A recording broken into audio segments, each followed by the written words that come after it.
Continue our review now on page 3. We're looking for the limit as n approaches infinity of this sequence. So I'm going to split this fraction up to the limit as n approaches infinity of 100 n cubed over 25 n cubed plus 1 over 25 n cubed. And I can simplify to the limit as n approaches infinity of, these cancel, 100 over 25 is 4, so the limit as n approaches infinity of 4 plus 1 over 25n cubed. As n, the term number, increases, this 4 doesn't have an n, so it just stays 4.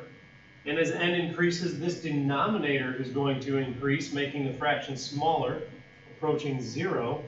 And 4 plus 0 is 4. Term values will approach a value of 4. Number 13, the limit as n approaches infinity of 50 over 2. Now, we'll just actually simplify this one as we go. So we've got 50 n to the 7th over 2 n to the 9th. 50 over 2 is 25. N to the 7th over n to the 9th leaves me with n squared in the denominator. Okay, then we've got 300 n to the 4th over 2 n to the 9th. 300 divided by 2 is 150. N to the 5th, n to the 4th over n to the 9th leaves n to the 5th in the denominator. And then 2 over 2n to the 9th is 1 over n to the 9th power. So as n gets larger, this denominator gets larger, making the fraction smaller, approaching 0. This denominator will get larger, making the fraction smaller, approaching 0. And this denominator will get larger, making the fraction smaller and approaching 0. So 0 plus 0 plus 0, the term values have a limit of 0. Okay, and our last limit here, this one has multiple terms in the denominator, so I'm not going to split it like I did the last two. I'm looking for the largest exponent of the denominator, and that is the 5th power. So I'm going to multiply the numerator by 1 over n to the 5th, and I'm going to multiply the denominator by 1 over n to the 5th. So that will give me the limit as n approaches infinity of 12 over n to the 5th. I need to make this a little bit taller.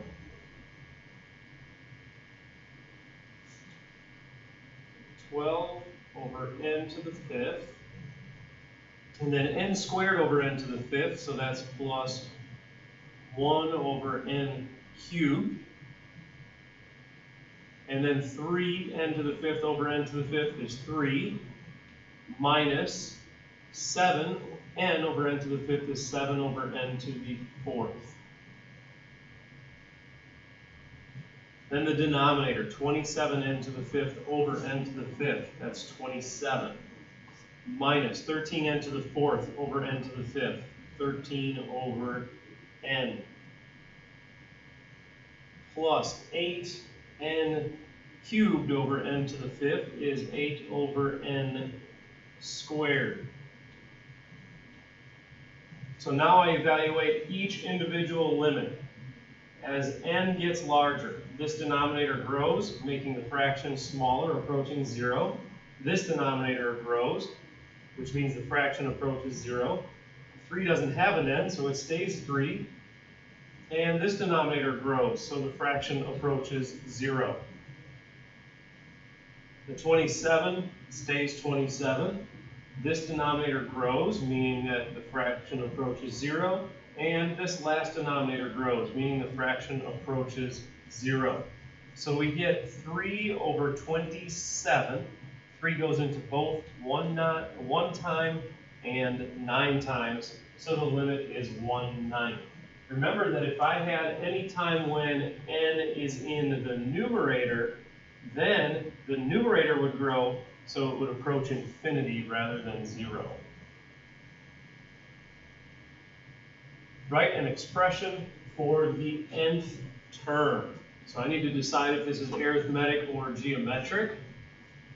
It looks like the top here is multiplying by 3, and the bottom is multiplying by 2, and because of the way numbers multiply, you multiply the numerators and denominators, we've got a common ratio of 3/2.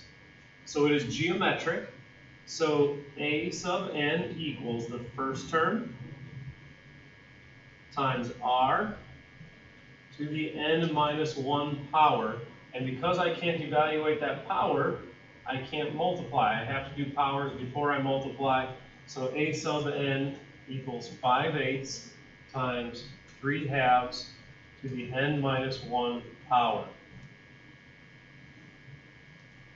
And here it looks like we are adding 194 each time. Let me double check that. 199 minus 5 is 194. I need to make sure the same goes for the next set of terms. 393 minus 199 is also 194. We have a common difference of 194. So it is arithmetic. A sub n equals the first term plus the common difference times n minus 1. So that's 5 plus 194n minus 194. And we'll combine our like terms. We've got 194n, and then 5 minus 194 is negative 189, so minus 189.